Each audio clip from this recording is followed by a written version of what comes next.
ஏறத்தாழ 2021 இந்த மாதிரி தான் அணி இருந்துச்சு. ஆனால் இன்று வந்து அந்த அணி வளர்ந்துருக்கு. எப்படி வளர்ந்துருக்குன்னா, அன்னைக்கு பாஜக 2021 3% வாக்கு தான் வாங்கினாங்க. ஆனால் 24 தனிச்சு போட்டியிடும் போது ஏறத்தாழ அந்த அணி. ஆனால் அது உண்மை தானே, 4 ஆண்டுகளாக நீங்கள் லேப்டாப் கொடுக்காத நிறுத்திட்டீங்க. அப்போ 4 ஆண்டு படித்து முடிச்சாங்கல்ல, அவனுக்கு நீங்கள் என்ன பண்ணுறீங்க? அவனை போய் திருப்பி போய் அவன் வேலைக்கு உட்காந்து கூட்டு இப்போ லேப்டாப்பு நாங்கள் 4 வருஷம் கொடுக்க போகிறீங்களா? அப்போ அவனுக்கெல்லாம் கோவம் வருமா வராதா? போன வருஷம் இப்போ ஒரே வீட்டில் அண்ணன் பேருந்தா கூட சமாதானம் ஆகிடுவான். ஆனால் சித்தப்பா பெரியப்பா வீடு வச்சுக்க, அது உண்மை தானேங்க.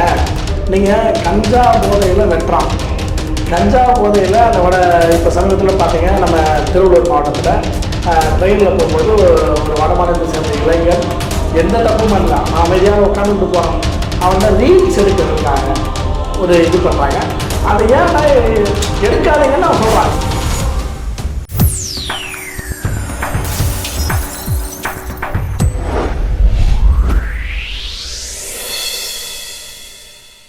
கோல்டன் சான்ஸ் தமிழ் நேயர்களுக்கு வணக்கம். இது அரசியல் களம். இன்று நம்மோடு நேர்காணலில் பேசுவதற்காக பத்திரிகையாளர் திருமிகு ராஜா ஸ்டாலின் அவர்கள் நம்மோடு இருந்திருக்கிறார். வாருங்கள், அவரோடு பேசலாம். சார் வணக்கம். சார் வணக்கம். சார், அதிமுக பாமக கூட்டணி உறுதியாகி இருக்குது 2026 சட்டமன்ற தேர்தலுக்கு.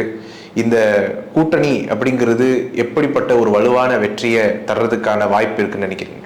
ஏறத்தாழ 2021 இந்த மாதிரி தான் அணி இருந்துச்சு.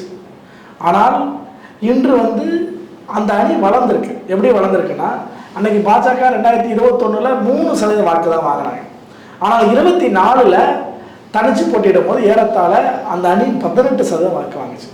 பாஜக தலைமையிலான அணி, பாஜக, பாட்டாளி மக்கள் கட்சி, டிடிவி தினகரன், ஓபிஎஸ்லாம் இருந்தாங்க. அவர்களெல்லாம் சேர்த்து தான் அந்த அணி வந்து அந்த அளவுக்கு வாக்கு வாங்கிச்சு. அதில் பாஜகவோட இண்டிபெண்டன்ட் பர்ஃபார்மன்ஸுங்கிறது 11% இருந்துச்சு. அப்போ அந்த 3 வந்து 11 எவ்வளோ பெரிய வளர்ச்சி பாருங்க. ஏறத்தாழ 4 மடங்கு. அப்போ அதிமுக அணி என்பது பழைய பலத்தில் இல்லை.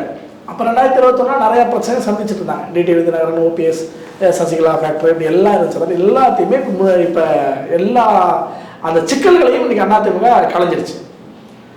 அதனால அதிமுகவும் பலமாக தான் இருக்கு. அதாவது சுமைகளை இறக்கி வச்சுட்டு ஃப்ரீயாக இருக்கிறாங்க. இப்போ நல்ல வேகத்தில் ஓட முடியும் அதிமுக. ஒற்றை தலைமை, எடப்பாடியார் தான் தலைமை, எடப்பாடியார் தான் முதலமைச்சர், எடப்பாடியார் கட்சியின் பொதுச் செயலாளர் அப்படிங்கிற தெளிவான ஒரு இதோட வேஸ்ட் லக்கேஜ்லாம் தூக்கி ஓரமாக வச்சுட்டு இருக்கிறாங்க. ஓடுறதுக்கு வேகத்துக்கு தயாராக இருக்காங்க. அப்படிப்பட்ட இடத்துல இன்னைக்கு வந்து அன்புமணி வந்திருக்கிறது ஒரு பாசிட்டிவான ஒரு விஷயம். ஏன் பாசிட்டிவான விஷயம்னா, பாட்டாளி மக்கள் கட்சிக்கு மட்டும்தான் தொடர்ச்சியாக கன்சாலிடேட்டடாக அந்த ஓட்டு சதவீதம் என்பது சரியாக இருக்கும். நீங்கள் அந்த பர்சன்டேஜாக நீங்கள் 6 எடுக்குவீங்க.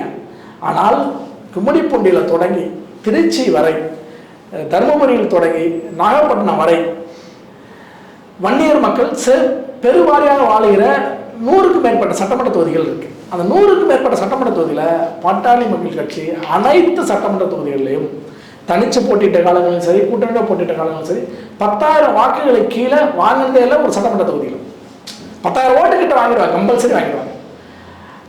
திருச்சிக்கு அண்ணாண்ட அந்த வாக்கு இல்லை, அதில் வெளிப்படையாக ஒத்துக்கிடும். ஆனால் இந்த 100 தொகுதிகளில், அதாவது வட மாவட்டங்களில், வன்னியர் செல்வா வளைகிற மாவட்டங்களில் பாட்டாளி மக்கள் கட்சி வந்ததுனால அது அதிமுக வெற்றிக்கு வாய்ப்புக்கு மிகப்பெரிய அளவுக்கு உதவும்.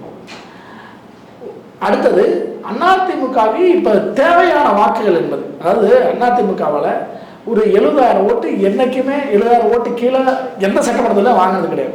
ஒரு சட்டமன்ற தொகுதி இருக்குன்னா ஒரு 2 லட்சம் ஓட்டு போலாக இருக்குது, ஒரு 80,000 ஓட்டு போலாக இருக்குன்னா குறைந்தபட்சமாக அவர்கள் 30%-35% 35% வாங்கிடுவாங்க. அவர்கள் தோல்வியே விட்டாலும் அந்த தொகுதியில் 25% வாங்கிலாம் அவங்க தோற்றது கிடையாது. 30%, 31% வாங்கி தான் தோற்றுருக்காங்க. அப்போ வெற்றி பெறுவதற்கு எவ்வளோ தேவை தெரியுமா? 40% மேலே வந்தால் போதும். 40, 41 இருந்தால் நீங்கள் ஜெயிச்சிருக்காங்க. ஒரு சட்டமன்ற தொகுதியில் போலாத வாக்குகள் இருந்து நீங்கள் 50% ஜெயிக்க வேண்டிய அவசியம் இல்லை. 40, 41 எடுத்தால் போதும், ஜெயிச்சிருக்கேன். அப்போ இந்த 40, 41 எடுக்கிறதுக்கு இன்னும் அவர்களுக்கு தேவை எவ்வளோ? குறைந்தபட்சம் 30, 34 கைக்கு வந்துடுது. மீதி தேவை ஒரு 7% தான். அந்த 7% இந்த 100 மாவட்டங்கள், 100 சட்டமன்ற தொகுதி சொல்கிறல, பாட்டாளி மக்கள் கட்சி வலுவாக இருக்கக்கூடிய 100 சட்டமன்றங்கள் என்ன, அந்த 100 சட்டமன்றத்தில் சென்னை மட்டும் மிக்சர் கிரௌடு, அதனால் சென்னை மட்டும் விட்டுருங்க. நீங்கள் திருவள்ளூர் காஞ்சிபுரம் கூட சிட்டியை தாண்டி போயிட்டீங்கன்னா அந்த கம்யூனிட்டி பேக்கப்புங்கிறது கட்டாயம் இருக்கும். அப்போ அந்த ஜாதிய பலம் என்பது இருக்கும். நீங்கள் செங்கல்பட்டுல இருந்தே ஆரம்பித்தோம், இங்கே திருவள்ளூருக்கு அந்த நாட்டிலேருந்தே ஆரம்பித்தோம், கும்மிடிப்பூண்டியில் ஜாதிய பலம் ஆரம்பித்தோம், காஞ்சிபுரத்தில் ஆரம்பிச்சிடும். ஆக மாமல்லபுரத்தில் திருப்பூர் சட்டமன்ற தொகுதியில் உங்களுக்கு ஜாதிக்குன்னு ஒரு பலம் இருக்கும். அப்படிங்கும்போது இது எல்லாமே சென்னை சிட்டியுடைய க்ரௌடை தாண்டிட்டிங்கன்னா உங்களுக்கு மிக்சட் பாப்புலேஷன் இருக்காது. இண்டிபெண்ட்டாக இருக்கும் ஒவ்வொரு கம்யூனிட்டியும். வீடுகள் ஊர் அப்படி தான் இருக்கும். ஒவ்வொருவரும் இங்கே வன்னியர் வாழ்கிற ஊர், இது வந்து முதலியார் வாழ்கிற ஊர், இது செட்டியார் வாழ்கிற ஊர், இது மீனவர்கள் வாழ்கிற ஊர், இப்படி தான் இருக்குமே ஊர் அமைப்பு. இங்கே சென்னை போல மிக்சட் க்ரௌடாக இருக்காது. ஆக அந்த சட்டமன்ற பாக்கெட்டெல்லாம் அழகாக ஒவ்வொன்றும் இன்னைக்கு பாமகவுக்கு வரும். நீங்கள் ராமதாஸ் அவர்கள் பெரியவர் வந்து பிரிஞ்சிருக்காரு, அதனால் பிரிஞ்சிருந்தாலும் நான் பிரிஞ்சிருக்காருன்னு வச்சுக்குவோம், சேர்ந்தாலும் பலம் தான், பிரிஞ்சாலுமே அன்புமணி தான் பலம். ஏன் பலம் அன்புமணினா அவரே சொல்லிட்டார். மற்ற ராமதாஸே அதிகமான மாவட்ட செயலர் அவர் தான் வச்சுருக்காரு. நான் மாவட்ட செயலர் கூட்டம் போட்டால் 8 மாவட்ட செயலர் தான் வந்தாங்க. அப்படின்னா என்ன அர்த்தம்? அப்போ அதிகமான மாவட்ட செயலர்கள் நிர்வாகிகள் இவர்கிட்ட இருக்கிறாங்க. அதனால தேர்தல் ஆணையம் கூட இவரை தலைவராக ஏற்றுக்கொண்டுச்சு. ஏன்னா அவர் தலைவர் ஆக்கிட்டார், அவர் ஆக்கிட்டார். அப்புறம் அது பீரியட் முடிஞ்சிச்சு, எக்ஸ்பென்ஸ் ஆகிடுச்சு அப்படின்னு அது எக்ஸ்பைரி ஆகிடுச்சுலாம் சொல்கிறாங்க இல்லையா? அது வந்து பாட்டாளி மக்கள் கட்சி ராமதாஸ் அவர்கள் தரப்பு சொல்கிறது. ஆனால் தேர்தல் ஆணையம் எதை ஏற்றுக்கொண்டது? அவருடைய திலக் நகர் வீட்டை, தீனார்கள் கூட திலக் நகர் வீட்டைத்தானே பாமகவுடைய தலைமையகமாக மாற்றியாகிடுச்சு. அப்போ கட்சி சின்னம் யாருக்கு போகும்? மாம்பழம் சின்னம் அன்புமணிக்கு தான் போகும். ஆக அதன் அடிப்படையில் தான் பாட்டாளி மக்கள் கட்சி அன்புமணி ஸ்கோர் பண்ணுவார். ஏன்னா நிர்வாகிகள் தான் போய் ஓட்டு வாங்கணும், கட்சியில் கீழே போய் கிளையில. நீங்கள் நிர்வாகிகள்லாம் மக்களாக போடுற ஓட்டுங்கிறது இருக்கும். மொத்தம் 20 லட்சத்தில் 5 லட்சம் ஓட்டு மக்களாக வேணால் போடுவாங்க, வன்னியர் மக்களாக போடுவாங்க. அது பாட்டாளி மக்கள் கட்சி. வன்னியர் மக்களும் வேறு தவிர 2 கோடி பேர் இருக்காங்க. அந்த 2 கோடி பேரில் ஒரு 10% வாக்கு தான் இவங்க வாங்குறாங்க, ஒரு 7 லட்சம் வாக்கு தான் வாங்குறாங்க அதிகபட்சமாக. அப்போ தானாளர் ஓட்டுங்கிறது ஒரு 5 லட்சமாக கூட இருக்கட்டும், முகத்துக்காக மருத்துவர் ராமதாஸ் அவர்களுடைய முகத்துக்காக உலக ஓட்டாக இருக்கட்டும். ஆனால் அன்புமணி அவர்களுக்கு அங்கங்கே நிர்வாகிகள், கட்சியுடைய பாட்டாளி கட்சியுடைய நிர்வாகிகள் வேலை செஞ்சு வர ஓட்டு, அந்த ஓட்டு அடிப்படையில் என்னுடைய கணிப்பு ஒரு 13 லட்சம் 14 லட்சம் ஓட்டை கட்டாயம் வாங்குவார். அந்த 13 லட்சம் 14 லட்சம் ஓட்டுங்கிறது அதிமுகவுக்கு மிகப்பெரிய அளவுக்கு ஹெல்ப் பண்ணும். போன முறை அதிமுகவுக்கு புல் பண்ணி, அதாவது வெற்றி பெறாமல் தடுத்தது சென்னை ஜோனும் டவுன் சவுத்து தான். ஆமாம், டவுன் சவுத்துங்கிறது திருநெல்வேலி, கன்னியாகுமரி, நாகர்கோவில், தூத்துக்குடி போன்ற மாவட்டங்கள் திமுகவுக்கு அதிகமான சீட்டு போச்சு.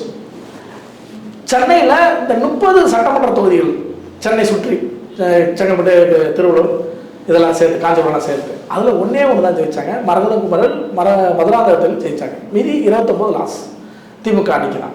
அப்போ இது எல்லாமே இந்த தேர்தலில் சரியாகும், திமுகவுக்கு லாஸ் ஆகும். ஏன் லாஸ் ஆகும்? ஆம்ஸ்டாங் படுகொலை ஒரு பக்கம், தூய்மை பணியாளர்கள் வேணால் தூய்மை பணியாளர்களுடைய போராட்டம், அதை ஒடுக்கிய முறை, ஒரு இது போன்ற விஷயங்கள் திமுக பாதகமாக இருக்கிறதுனால அதிமுக சென்னையிலையும் ஸ்கோர் பண்ணும். அப்போ சென்னையிலையும் ஸ்கோர் பண்ணணும், டவுன் சவுத்லையும் ஸ்கோர் பண்ணும்போது, வட தமிழ்நாடு பட்டாளி மிஷனால் ஹெல்ப் பண்ணும்போது கொங்கு மண்டலம் கட்டாயம் அவர்கள் தான் பர்ஃபார்ம் பண்ணுவாங்க. அதிமுக அது பல காலங்காலமே கொங்கு மண்டலம் என்பது அதிமுக கோட்டை தான். அது எடப்பாடி இருக்கிறதுனால சொந்த சமூகத்தை சேர்ந்த மக்கள் இன்னும் கூடுதலாக சப்போர்ட் பண்ணுவாங்க. அதனால தான் இவ்வளோ பெரிய இதுலேயும் 40 சீட்டு அங்கேயே வந்துச்சு. 57 சீட்டில் 40 சீட்டு 2021 அங்கே தான் வாங்கினாங்க. இப்போ 40 இன்னும் ஏறும், அது 45 சீட்டு 50 சீட்டை கூட மாறும். ஆக இதையெல்லாம் சேரும்போது அதிமுக எளிமையாக ஆட்சி அதிகாரத்துக்கு வருவதற்கான சாத்தியக்கூறுகள் அதிகம். இப்போ திமுக அரசு வந்து பழைய ஓய்வூதிய திட்டம் அமல்படுத்தியதாக இருந்தாலும் சரி, இப்போ பொங்கலுக்கு வந்து 3000 ரூபா தரதா இருந்தாலும் சரி, மாணவர்களுக்கு மடிக்கணினி தரதா இருந்தாலும் சரி, இப்போ இது மாதிரியான விஷயங்கள் எல்லாம் திமுக அரசு பண்ணிட்டு வருது இல்லைங்களா? இதுல அரசு செய்யறத சில பேர்லாம் விமர்சனம் வைக்கிறாங்களே, அது எப்படி பாக்குறீங்க? ஆமாங்க, அது உண்மைதானங்க. 4 ஆண்டுகளாக நீங்க லேப்டாப் கொடுக்காத நிறுத்திட்டீங்க. அப்ப 4 ஆண்டு படிச்சு முடிச்சான்ல, அவனுக்கு நீங்க என்ன பண்ணுவீங்க? அவனை போய் திருப்பி போய் அவன் வேலைக்கு உட்காந்துக்கணும் கூட்டு இருந்தா இப்போ லேப்டாப்பு நாங்கள் 4 வருஷம் கொடுக்கலான்னு கொடுக்க போறீங்களா? அப்போ அவனுக்கெல்லாம் கோவம் வருமா வராதா? போன வருஷம் இப்போ ஒரே வீட்டில் அண்ணன் தம்பி இருந்தால் கூட சமாதானம் ஆகிடுவான். ஆனால் சித்தப்பா பெரியப்பா வீடு இருக்குன்னு வச்சுக்க, சித்தப்பா பையனுக்கு இப்போ லேப்டாப் கிடச்சிருச்சு, பெரியப்பா பையனை காலேஜ் முடிச்சிட்டான் வேலைக்கு போயிட்டான், அவனுக்கு லேப்டாப் கிடைக்கல, பார்த்தியா? அப்படி ரிவெஞ்ச் ஆகுமா ஆகாதா? நீங்கள் திட்டத்தை கை விட்டுக்கூடாது, கை விட்டுட்டீங்க. அதிமுக ஆட்சியிலேயே அது கண்டினியூ பண்ண மாதிரி தெரியலையே. இல்லைங்க, அதிமுக ஆட்சியிலையும் கண்டினியூ பண்ணாங்க. கடைசி ஆண்டு தான் கொடுக்க இது பண்ணும்போது தான் தேர்தல் வந்ததுக்கு பிறகு அது கொடுக்கப்படாமல் இருந்துச்சு. ஆக அது அந்த எடப்பாடியாரும் கொடுத்தாரு, சைக்கிள் கொடுத்தாரு, இது எல்லாமே நடந்துச்சு. இதையெல்லாம் திமுக நிறுத்திட்டு தேர்தலை ஒட்டி இந்த ஆண்டுகள் தான் தொடங்கினாங்க. ஆக இது அன்னது இன்னொன்று எடப்பாடியார் கொடுக்கும்போது இன்னொரு விஷயத்தையும் கவனிக்கணும். ப்ரொஃபஸர் அம்மாவுக்கு முதல்ல தொடங்குறது 2011 லேப்டாப் அவ்வளோ பெரிய விஷயமாவே ஆகலை. லேப்டாப்பை ஓப்பன் பண்ண கூட தெரியாத மாணவர்களாம் லேப்டாப் போச்சு. அவங்ககிட்ட ஸ்மார்ட் ஃபோன் இருக்காது, அந்த வீட்டில் அவங்ககிட்ட போச்சு. அந்த கிராமத்துக்கே லேப்டாப் இருக்காது, முதல் லேப்டாப்பாக போச்சு. 11வது 12வது படித்த மாணவர்களுக்கு பாலிடெக்னிக் ஐடி படித்தவர்கள் கொடுத்தாங்க.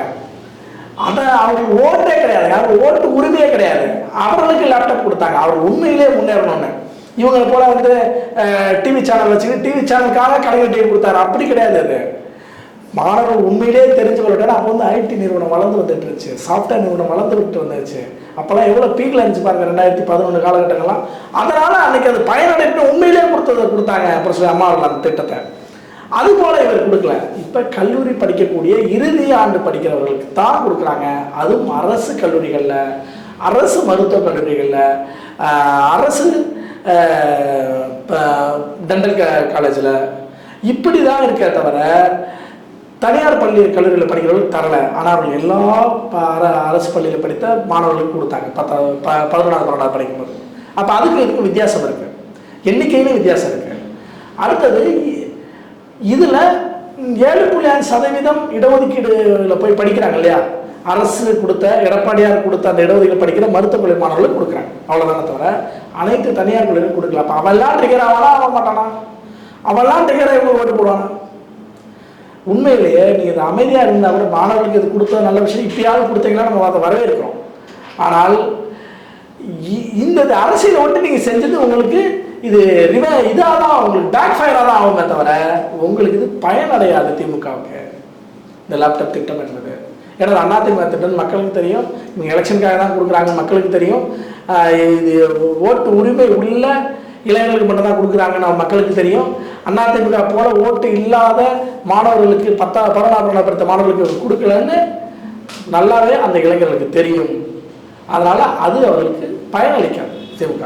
எடப்பாடி பழனிசாமி அவருக்கு டெல்லியில ஒரு விமர்சனம் வச்சிருக்காரு. 5.5 லட்சம் கோடி ரூபாய் கடன் வச்சுட்டு தான் திமுக அரசு ஆட்சியிலிருந்து இறங்க போகுது அப்படிங்கிற மாதிரி தான் சொல்றாரு. அந்த விமர்சனத்தை நீங்க எப்படி பாக்குறீங்க? அது உண்மைதானங்க, அது அவர் மட்டும் வைக்கலங்க, அவருடைய கூட்டணி கட்சியான அந்த கடன்ல வந்து அதிமுகவுக்கு பங்கே இல்லை அப்படின்னு நம்ம சொல்லிட முடியுமா? அவர்கள் சொல்றது புதுசா ஒரு 5 லட்சம் கோடி தானே சொல்றாங்க. ஏற்கனவே தமிழ்நாடு அரசாங்கம் சுதந்திர இந்தியாவிலிருந்து வாங்கின கடனே 4 லட்சம் கோடி தானே. அப்ப அந்த 4 லட்சம் கோடி என்பது வேறு, இந்த 4 ஆண்டில் வாங்கிய 4 லட்சம் கோடி என்பது வேறு, ரெண்டுக்குமான வித்தியாசம் இருக்கு. இது எடப்பாடி பழனிசாமி அவர்கள் சொல்லுகிற குற்றச்சாட்டை மட்டும் எடுத்துக்கொள்ள வேணாம். எடப்பாடியை தாண்டி காங்கிரஸ் கட்சி அந்த குற்றச்சாட்டை வச்சிருக்க. முதல்ல அந்த குற்றச்சாட்டை சொன்னது யாரு? பிரவீன் சக்கரவர்த்தி தான் முதல்ல சொல்லுகிறார். என்ன சொல்றாரு? கவலைக்கிடமாக இருக்கிறதுன்னு சொல்றாரு. திமுகவுடைய ஆட்சி கவலைக்கிடமாக இருக்கிறது. யூபியில தமிழ்நாட்டை விட 2 மடங்கு குறைவாக கடன் வாங்கியிருக்காங்க. யூபியை விட 2 மடங்கு கூடுதலாக. நீங்க எதை எடுத்தாலும் யூபி மேல கம்பேர் பண்ணுவீங்கல்ல, யூபி பாருங்க எவ்வளவு கஷ்டப்படுறாங்க, அந்த யூபி கம்மியாக தாங்க வாங்கியிருக்காங்க, தமிழ்நாடு தாங்க அதிகமாக வாங்கியிருக்காங்க அவர் சொல்றாரு பிரவீன் சக்கரவர்த்தி. அப்ப இந்த கடன் சுமை அதிகமாயிடுச்சு அப்படின்னு சொல்றது அவங்க.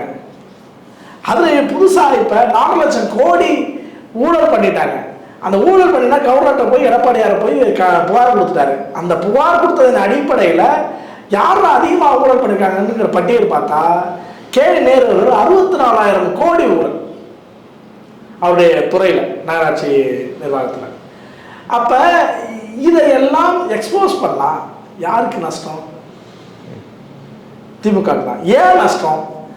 ஆல்ரெடி ஊழல் வழக்கில் தான் செந்தில் பாலாஜி பதவி வந்தாரா, சிறைக்கும் போயிட்டு வந்து இருக்காரா, அது ஒரு பின்னடைவா? 2வது பொன்முடி அதே போன்ற ஒரு ஊழல் வழக்கில் தான் அவரும் சிறைக்கு போனாரா? சிறைக்கு போகிறதுக்கான ஒரு இதெல்லாம் வந்துச்சு. அப்போ அது ஜாமீன் கிழக்கு கொடுத்தாங்க, ஆனால் பதவி இழந்துட்டார். இப்போ 3வதா நேருக்கு சம்மன் அனுப்புகிறாங்க. அமலாக்கத்துறை சம்மன் அனுப்பியிருக்கு, 2 முறை சம்மன் அனுப்பியிருக்காங்க. தமிழ்நாடு காவல்துறை தலைவருக்கு நடவடிக்கை எடுங்க அப்படின்னு சொல்லி இவங்க மனு கொடுத்துருக்காங்க, கடிதம் எழுதியிருக்காங்க. யாரு? அமலாக்கத்துறை தமிழ்நாடு டிஜிபிக்கு மனு கொடுத்துருக்காங்க. நேரு மீது நடவடிக்கை எடுங்க, அப்படின்னு சொல்லி நடவடிக்கை எடுத்து வழக்கு பதிவு பண்ணுங்க, நாங்கள் விசாரிக்கணும்னு சொல்கிறாங்க. ஆனால் அவர்கள் வந்து செய்யலை, 2 முறை பண்ணிருக்காங்க. அப்போ இவ்வளோ விஷயம் இருக்கும்போது இதெல்லாம் வந்து மிகப்பெரிய அளவிற்கு தேர்தலில் பிரதிபலிக்குமா? பிரதிபலிக்காதா? பிரதிபலிக்கும். அப்போ இந்த பிரதிபலிக்கும் போது எப்படி அவர்கள் தேர்தலில் வெற்றி பெறுவாங்க? ஆக இந்த தேர்தலில் மிகப்பெரிய அளவு தோல்வியை திமுக சந்திக்கும். அதற்கு இந்த 4 லட்சம், ஏன்னா இப்போ என்ன பேசுகிறாங்க பொதுமக்கள்னா, அந்த 4 லட்சம் கோடி கூட இப்போ 4 லட்சம் ஊழல் பண்ணால தான் 4 லட்சம் கோடி வந்துச்சோன்ட்டு ஒரு பிரச்சாரம் போயிட்டு இருக்கு. அப்போ இது மக்கள் யோசிக்க தானே செய்வாங்க. அப்போ உடனே அதிமுக மேலே அந்த ஊழல் புகார் வந்து திமுக ஆட்சியில் கொடுத்தா நீங்கள் நடவடிக்கை எடுத்திருந்தீங்களா? ரகுபதியா அந்த வழக்கை திருப்பி வாங்கிட்டாரா? திமுக அமைச்சர் ரகுபதி தான் வழக்கு போட்டார் எடப்பாடியார் மீது. அந்த வழக்கை அவரே திருப்பி வாங்கிட்டாரு. இந்த திருப்பி வாங்கினா நான் சொல்லலை, இபிஎஸ்ஏ சொல்றாரு, என் மேலே நாங்கள் புகார் கொடுத்தீங்க, அந்த புகார் நீங்களே தானே திருப்பி வாங்கிட்டீங்க, அப்போ அது உண்மையில் என்னென்ன அர்த்தம் அப்படின்னு எடப்பாடியாரே சொல்றாரு. இப்போ இது அதிமுகவோ ஒரு இப்போ கொடுக்குற கம்ப்ளைண்ட்டுக்கும் திமுக கொடுத்த கம்ப்ளைண்ட்டும் ஒரே மாதிரி கிடையாது. அவங்க கொடுத்தாங்க, அது ஒரு பேருக்கு ஒரு பெட்டிஷன். இது கொடுத்தது ஒரு நடவடிக்கை, அடுத்த நடவடிக்கை நோக்கி நகரும். அது நகரும் போது திமுகவுக்கு மிகப்பெரிய அளவிற்கு நெருக்கடிகளை உருவாகும். அது வெறும் தேர்தல் காலத்தில் மட்டும் இல்லை, சட்ட ரீதியாக நெருக்கடிகள் உருவாகும். ஏன்னா தலைமை நீதிபதியை வைத்து விசாரணையை நடத்த சொல்லி கேட்டு கோரிக்கை வச்சுருந்துருக்காங்க. அப்போ அந்த விசாரணை சரியாக போச்சுன்னா சிக்கலாக போயிடும். ஆக இது மிகப்பெரிய அளவிற்கு திமுகவுக்கு நெருக்கடி தானே. 75 ஆண்டுகளாக பல கட்சிகள் ஆண்டிருக்குது, இதுவரைக்கும் இப்படியாப்பட்ட ஒரு கடனை எங்கேயுமே பார்த்ததில்லை அப்படின்னு சொன்னாலும், இன்னொரு பக்கம் வந்து கஞ்சா புழக்கம், போதைப்பொருள் புழக்கம் அப்படிங்கிறதெல்லாம் இன்னைக்கு சமீப காலகட்டங்களில் ரொம்ப அதிகமாக இருக்குதுங்கிறத ஒரு விமர்சனமாக முன் வச்சிருக்கிறாங்க. அதை எப்படி பார்க்குறீங்க சார்? அது உண்மைதானாங்க. நீங்கள் கஞ்சா போதையில் வெட்டுறான், கஞ்சா போதையில் அந்த இப்போ சமீபத்தில் பார்த்தீங்க, நம்ம திருவள்ளூர் மாவட்டத்தில் ட்ரெயினில் போகும்போது ஒரு வட மாநிலத்தை சேர்ந்த இளைஞன் எந்த தப்பும் பண்ணல, அவன் அமைதியாக உட்காந்துக்கிட்டு போகிறான். அவன்கிட்ட ரீல்ஸ் எடுக்கிறதுக்காக ஒரு இது பண்ணுறாங்க. அதை ஏன்டா எடுக்காதீங்கன்னு அவன் சொல்கிறான், இது சாதாரண நடைமுறை. ஆனால் அந்த போதை இதில் தெரியலை, அவன் இறங்கி அவன் போகிறான போய் வழிமறித்து ஒரு மறைவான இடத்துக்கு கூட்டுட்டு போய், நீங்கள் மறித்த இடத்துலேயே அவனை வெட்டலை, மறைவான இடத்துல கூட்டு போய் வெட்டுறான். அதில் அந்த வீடியோ பாருங்கள், மண்டை திறந்துச்சு விட்டுறான் மச்சான்னு சொல்கிறான் அவன் கூட இருக்கிறவன், அதை மீறியும் வெட்டுறான். அப்போ அந்த அளவுக்கு போதை இப்போ அதுதான் நிறைய பேர் சொல்கிறாங்க, வட மாநில இளைஞனால் மட்டும் அது நடந்தலை, நாளைக்கு வேற ஒருத்தனை எடுத்திருந்தாலும் அந்த இடத்துல ஒரு தமிழனாகவே இருந்திருந்தாலும் அவன் எடுக்காதன்னு தடுத்திருந்தான்னா கட்டாயம் அவனுக்கும் இதே தான் நடக்கும். தமிழ்நாடா இருந்திருந்தா அவன் இன்னும் கூட அவன் வெளியூர்காரன் இருந்தாலும் பயந்துக்கிட்டு பயத்தோடு அணுகுனான், என்னை வெட்டிடுவேன்னு ஒருத்த கேட்டிருந்தா என்ன ஆயிருக்கும்?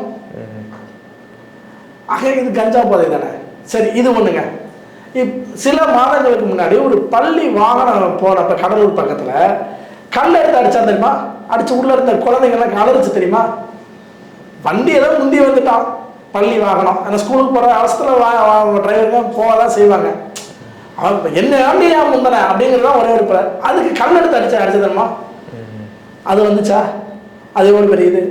அப்புறம் பட்டீஸ்வரத்தில் ஒரே ஒரு மாணவனை 25 இளைஞர்கள் தாக்கினாங்களா? 25 ஒன்னா தாக்கி அந்த மாணவன் இறந்தே போயிட்டான் கஞ்சா போதையா. இப்படி ஒவ்வொன்றும் ஆசிரியர்கள் தாக்குறாங்க, ஆசிரியரை மாணவர்கள் தாக்குறாங்க போதையில். ஏன் கஞ்சா ஏன் அடிக்கக்கூடாதுன்னு தடுத்ததுக்காக ஆசிரியர் தாக்கப்பட்டிருக்காங்க. இது அத்தனையும் இந்த கஞ்சா போதையில் நடந்திருக்கு. ஏன் தெரியுமா? கஞ்சாவுடைய இது மாதிரி ஒரு போதைப் பொருள் சப்ளை பண்ண ஒரு பெரிய மாநில நிர்வாகி கைது செய்யப்பட்டார் திமுக. யாரு? ஜாபர் சாதிக். அந்த ஜாபர் சாதிக்கு மாநில பொறுப்பு கொடுத்தது யாரு? இதே திமுக தானே.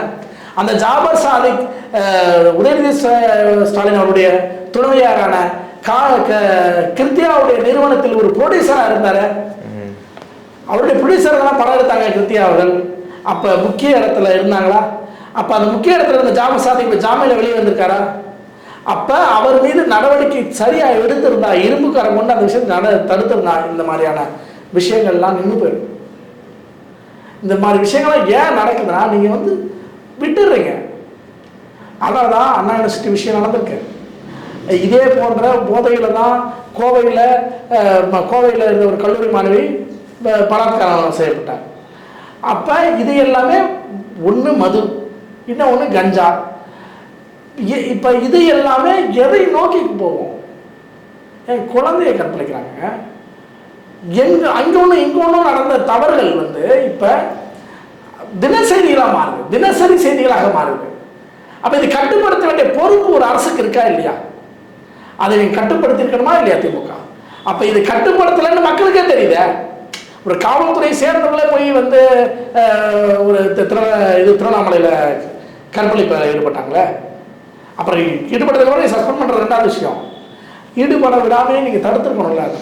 குற்றச்செயலை தடுக்க வேண்டிய காவல்துறையை சேர்ந்தவர்களே அந்த குற்றச்செயலில் ஈடுபட்டாங்கல்ல.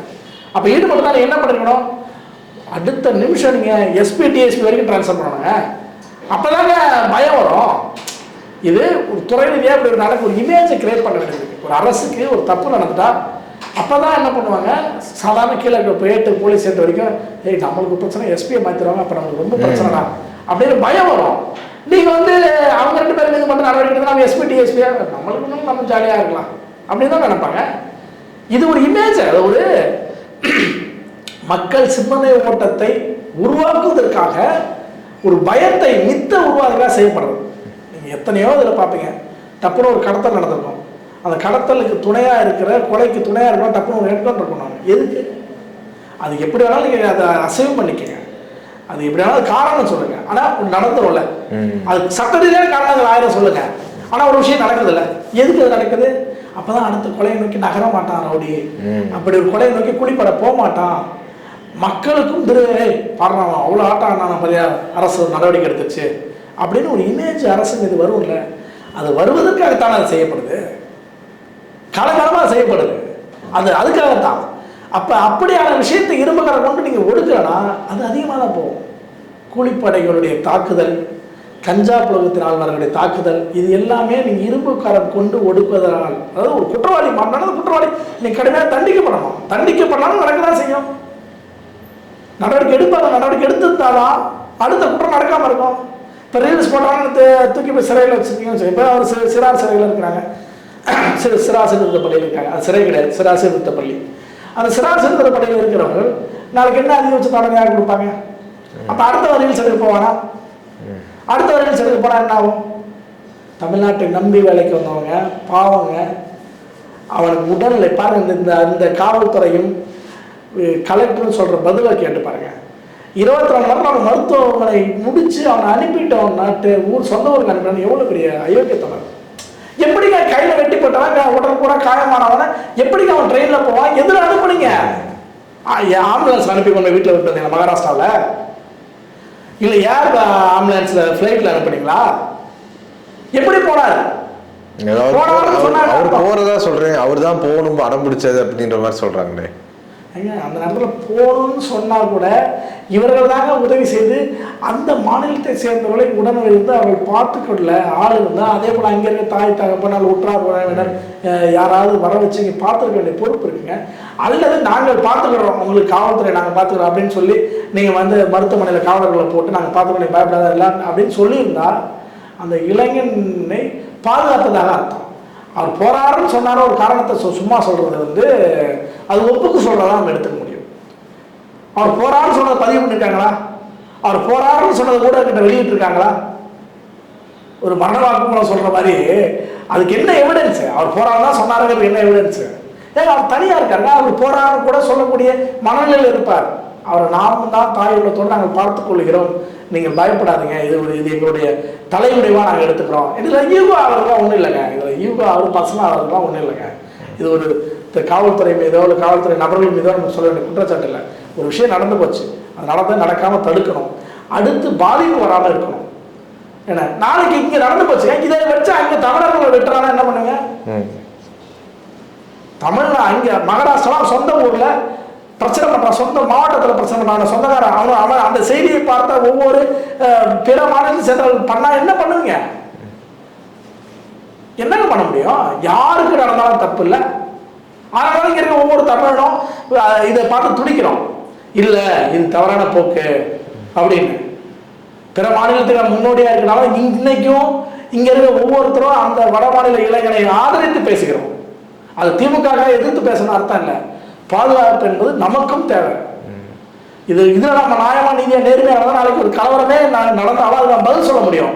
எப்பா இப்படி நடந்துச்சு, ஒவ்வொருத்தரும் எத்தனை பேர் குரல் கொடுத்துருக்க பாருங்க, எத்தனை அரசியல் தலைவர்கள் குரல் கொடுத்துருக்க பாருங்க, இவ்வளோ விஷயம் நாங்கள் பண்ணியிருக்கோம், நீ அதனால இந்த கலவரத்தை அமைதி பாருங்க, இது வந்து ஒரு தனிநபர் பிரச்சனை, இதை ஒரு இனத்தின் மீதான பிரச்சனையா மாத்தாதீங்க அப்படின்னு நடக்கும். அப்ப இது காவல்துறை இன்னும் சிறப்பா செஞ்சிருந்தா அவனை பாதுகாத்திருந்தா பேச முடியுமா? அப்படி பாதுகாக்காம நான் இதுல இருந்து தப்பிச்சு கொள்கிறேன். அதாவது எப்படி நாங்க ஒரு ஒரு பள்ளியிலோ கல்லூரியிலோ நிறுவனங்கள்லயோ வேலை பார்த்து ஏதாவது ஒரு சிக்கலாகி தற்கொலை பண்ணிக்கிட்டானா முதல்ல அந்த தடயத்தை அழிப்பதுதான் வேலையா செய்வாங்கல்ல, அது போலான ஒரு நடைமுறையை தான் நம்ம அதை பார்க்கணும். நீங்க அது ஏன் நடந்துச்சு, அவன் அந்த அந்த தவறுக்கு யார் காரணம் என்று கண்டுபிடிச்சு அவன் மீது தண்டனை கொடுக்கறத விட்டுட்டு ஐயோ இடத்துக்கான நம்ம இன்ஸ்டியூஷனுக்கு பேர் கட்டக்கூடாது. அதனால முதல்ல அந்த தடையை தள்ளி முதல்ல நம்ம பாடியை எடுத்துட்டு அந்த இடத்த கழுவி விட்டு சுத்தம் பண்ணி ஒரு ஒரு எவிடன்ஸை வந்து ஒரு டாக்குமெண்டேஷன் பண்ண விடாம பண்ணிடுவாங்க. காவல்துறை வந்தோ தொல்லியல் துறை வந்தோ அது பண்ண விடாம இப்படிதான் நடக்கும். நிறைய இடத்துல நிறைய நிறுவனங்கள்ல நிறைய கல்லூரிகள்ல நடந்த தற்கொலைகள்லையும் விடுதிகளில் நடந்த தற்கொலைகள் இதான் நிறைய நடந்திருக்கு. நம்ம நிறைய அந்த மாதிரி பார்த்துருக்கோம். ஆக இப்படியான ஒரு சம்பவமாக தான் நம்ம இதை பார்க்கணும். உடனடியாக 24 மணி நேரம் அவன் நடமாட முடியும், உடல் பூரா கட்டு காயம் ரத்த காயம், அவன் எப்படி போக முடியும்? ஏங்க ஒரு ட்ரெயினில் அனுப்புனீங்கன்னா ஒரு யூரின் எப்படி அவனால் போக முடியும்? யூரின் டியூப் போட்டாங்க, யூரின் டியூப் போட்டால் போதுமா? யார் அந்த பேக் மாற்றுவா யூரின் ரொம்பிடுச்சுன்னா? 1000 சேங்க இங்கேருந்து மகாராஷ்டிரா ட்ரெயின் எவ்வளோ நேரம் போவோம்? 18 மணி நேரத்துக்கு குறைவாக எந்த ட்ரெயின் போகுது? வந்தே பாரதே போனால் கூட எவ்வளோ நேரம் ஆகும்? 14 மணி நேரம் ஆகும். அப்போ அந்த 14 மணி நேரம் இளைஞன் எங்கே யூரின் போவான்? யார் சாப்பாடு கொடுப்பா? உடனே இப்போ நம்ம இதெல்லாம் கேட்டதுக்கு நான் காவல்துறை இந்த தகவலை நாங்கள் கேட்கவே கூடாது, நீங்களே சொல்லணும். அவர்களை தமிழ்நாடு அரசின் காவல்துறை ஒரு 4 பேர் உடன் சென்று அவர்கள் இல்லத்திலேயே விட்டுட்டு வந்தோம் அப்படின்னு நீங்க சொல்றது அது வேற எவிடன்ஸ். நீங்க தான் எவிடன்ஸை ப்ரொடியூஸ் பண்ணணும். நாங்க அந்த ஊருக்கு போனோம், அந்த வீட்டுல இருந்தோம், அவங்க அம்மா கிட்டயோ அவங்க அப்பா கிட்டயோ அல்லது அவங்க அண்ணன் கிட்டயோ தம்பி கிட்டயோ மாமன் கிட்டயோ மச்சான் கிட்டயோ ஒப்படைச்சிருக்கோம், அவருக்கு எந்த சிக்கலும் இல்லை, பாதுகாப்பா இருக்காருங்கிற பொறுப்போட ஒப்படைச்சிருக்க வேண்டியது. வெறும் பதில் வார்த்தைகள் சொல்வதால் மட்டும் அது முடியாது. ஆக இந்த அளவுக்கு சட்டம் ஒழுங்கு கெட்டு போயிருக்கு, கஞ்சா புழக்கம் அதிகமாக இருக்கு. இதையெல்லாம் கட்டுப்படுத்த தவறிய திமுக தேர்தலில் அதற்கான ரிசல்ட் கிடைக்காது. ஓ பன்னீர்செல்வம் அதுக்கப்புறம் சசிகலா அம்மையார் இவங்களெல்லாம் கட்சியில சேர்க்க மாட்டேன் திட்டவட்டமா சொன்ன எடப்பாடி பழனிசாமி அவர்கள் ஏன் டிடிவி தினகரனுக்கு அந்த அளவுக்கு ஒரு உறுதிப்பாட சொல்லலை? அது ஒரு மைண்ட் லூப் ஹோல் இருக்குதானே செய்யும் அரசியல்ல. என்ன மைண்ட் லூப்? இல்ல அவரே வந்து எடப்பாடி பழனிசாமிக்கு ரொம்ப விரோதமாக தானே பேசிட்டு இருக்கிறாரு டிடிவி தினகரன். அது அப்படி பேசணும்னு அர்த்தம் இல்லை. அவர்களுக்கு பத்திரிகையாளர் கேட்ட கேள்வி என்பது நானும் கவனித்தேன். சசிகலா ஓபிஎஸ்ஐ சேர்த்துங்களா அப்படிங்கிற கேள்விக்கு தான் பதில் சொல்லியிருக்காரு. டிடிவின்னு அவர் கேட்கல, அந்த ரிப்போர்ட்டர் அந்த கேள்வி கேட்கல, அதனால அவர் கான்சியஸாக பதில் சொல்லியிருக்க மாட்டார், அவ்வளோதானே தவிர அதை நம்ம அப்படி தான் எடுத்துக்கணும். அடுத்தது டிடிவி தினகரன் வந்து தொடர்ந்து எடப்பாடி இருக்கிறாரு, ஆனால் பிஜேபி மிக கடுமையாகலாம் பேசல. எங்கேயோ ஒரு இடத்த பதிவு பண்ணுவார், இடத்துல பதிவு பண்ணுவார். அப்போ அவர் என்ன ரெடியாக இருக்காருன்னா அவருக்கும் சாய்ஸ், திமுக சாய்ஸ் கிடையாது. ஓகே, இந்த ஓபிஎஸ் டிடிவி சசிகலா இவர்களுக்கு சாய்ஸ் வந்து திமுக கிடையாது. ஏன்னா திமுக கட்டாயம் போனால் அதிமுக தொண்டர் ஓட்டு போட மாட்டோம், அவர்களை நம்பி இருந்தால் அதிமுக தொண்டர் ஓட்டு போட மாட்டோம். அப்போ சாய்ஸாக இருக்கிறது இஞ்சி படம் விஜயா இருக்கலாம். அரசியலை நல்லா கவனிக்கிற டிடிவி தினகரனுக்கு தெரியும். அதாவது அவர் வந்து சாதாரண அரசியல்வாதி கிடையாது, கிட்டத்தட்ட 20-25 வருஷம் நிறைய எம்பியாக இருந்தவர், அரசியல் அனுபவம் உள்ளவர். என்ன சொல்ல போனால் அம்மாவர்கள் இருக்கும்போது கூடயே இருந்து அரசியலத்தோடு மிக நெருக்கமாக இருந்தவர்னு சொல்லுவாங்க. அப்படிப்பட்டவர் என்ன அரசியல் ரிசல்ட் வந்துச்சு தெரியுமா தெரியாதா? ஆக விஜய்கிட்டையும் போக மாட்டார், போவான்னு சொல்லுவார், பிரச்சாரம் பண்ணுவார். ஆக அவருக்கு மிகப்பெரிய சாய்ஸ் பாஜக தான். அதனால் பாஜகவோடு இருப்பதனால் கொஞ்சம் ஒரு சைலண்டான மோடுலையோ ஒரு சுமூகமான இடத்துலையோ தான் டிடிவி தினகரன் நகர்த்துறாரு. இதுதான் அவருடைய இதை தவிர. ஆனால் இபிஎஸ்க்கு அந்த கான்சியஸ் இல்லை. ஏன் அவருக்கு அந்த கான்சியஸ் இல்லைன்னா அவர் கேட்ட கேள்வியில் 2 பேரை சொன்னதுனால அவர் பதில் சொல்லிட்டு போயிட்டார் தவிர டிடிவி தினகரன் சேர்த்துக்கிறேன்னு அர்த்தத்தில் அவர் சொல்லவே இல்லை. அதான தவிர அவரை டிடிவி தினகரன் சேர்த்துட்டா அதுக்கு சேர்த்து பதில் சொல்லியிருப்பாரு. நான் 50 முறை பதில் சொல்லிட்டேன், ஓபிஎஸ் சசிகலா சேர்த்துக்கிறது வாய்ப்பு இல்லை அப்படின்னு பதிவு பண்ணுறாரு. உங்களுடைய நேரத்தை ஒதுக்கி எங்களோட கருத்துக்களை பந்தமைக்கு நன்றி சார். மிக்க நன்றி.